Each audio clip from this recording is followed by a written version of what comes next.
ನಿಮ್ಮ ಹತ್ರ BPL ration card ಇತ್ತು ಅಂದ್ರೆ 5 ಲಕ್ಷ ಉಚಿತ ಚಿಕಿತ್ಸೆಗೆ ಸರ್ಕಾರ ಕೊಡ್ತಾ ಇದೆ. ಅದಕ್ಕೆ ಬೇಕಾಗಿರೋದು ಆಯುಷ್ಮಾನ್ ಕಾರ್ಡ್ ಅನ್ನ ನಿಮ್ಮ ಮೊಬೈಲ್ ಅಲ್ಲಿ ಹೇಗೆ ಪಡೆಯೋದು ಅಂತ ಹೇಳ್ತಾ ಇದೀನಿ. ಕ್ರೋಮ್ ಬ್ರೌಸರ್ಗೆ ಹೋಗಿ beneficiary.nh.government.in ಅಂತ ಟೈಪ್ ಮಾಡಿದ ತಕ್ಷಣ ಈ ತರ ಪೇಜ್ ಓಪನ್ ಆಗುತ್ತೆ. ಇಲ್ಲಿ ಬೆನಿಫಿಷಿಯರಿ ಆಪರೇಟರ್ 2 ಆಪ್ಷನ್ ಶೋ ಆಗ್ತಾ ಇದೆ.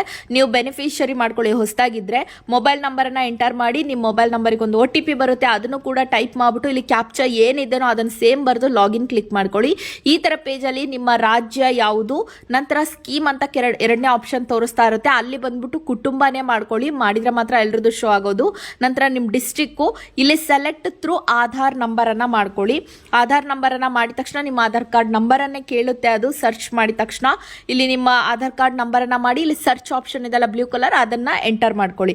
ಮಾಡಿದ ತಕ್ಷಣ ನಿಮ್ಮ ಮನೇಲಿರೋ ಎಲ್ಲ ಸದಸ್ಯರ ನೇಮ್ ಬರುತ್ತೆ. ಸಪೋಸ್ ಅವ್ರದ್ದು ಆಯುಷ್ಮಾನ್ ಕಾರ್ಡ್ ಇತ್ತು ಅಂದ್ರೆ ಅಪ್ರೂವ್ಡ್ ಅಂತ ಬಂದಿರುತ್ತೆ, ಅವ್ರದ್ದು ಆಗಿರಲಿಲ್ಲ, ನೀವೇ ಮೊದಲನೇದಾಗಿ ಜನರೇಟ್ ಮಾಡ್ಕೊಡ್ತಿದ್ದೀರಾ ಅಂದ್ರೆ ನಿಮ್ದು ರೆಡಿ ಆಗಿದೆ. ಇವಾಗ ಇದನ್ನ ಡೌನ್ಲೋಡ್ ಮಾಡ್ಕೋಬೇಕು. ಡೌನ್ಲೋಡ್ ಆಪ್ಷನ್ಗೆ ಸ್ವಲ್ಪ ಕ್ಲಿಕ್ ಮಾಡ್ಕೊಳ್ಳಿ, ಅಲ್ಲಿ ಆರೋ ಮಾರ್ಕ್ ಇದೆಲ್ಲ. ಮಾಡಿದ ತಕ್ಷಣ ಇಲ್ಲಿ ವೆರಿಫೈ ಅಂತ ಕ್ಲಿಕ್ ಮಾಡ್ಕೊಂಡು ಇಲ್ಲಿ ಕೆಳಗಡೆ ಬಂದು ಎಸ್ ಅನ್ನೋ ಆರೋ ಮಾರ್ಕ್ ಅನ್ನ ಕ್ಲಿಕ್ ಮಾಡ್ಕೊಂಡು ನೀವಿಲ್ಲಿ ಯಾವ ಥ್ರೂ ಮಾಡ್ತೀರಾ, Aadhaar, OTP, finger print, iris scan ಅಂತ ಇದೆ, ನೀವು OTP ಥ್ರೂ ಮಾಡ್ಕೊಳ್ಳಿ.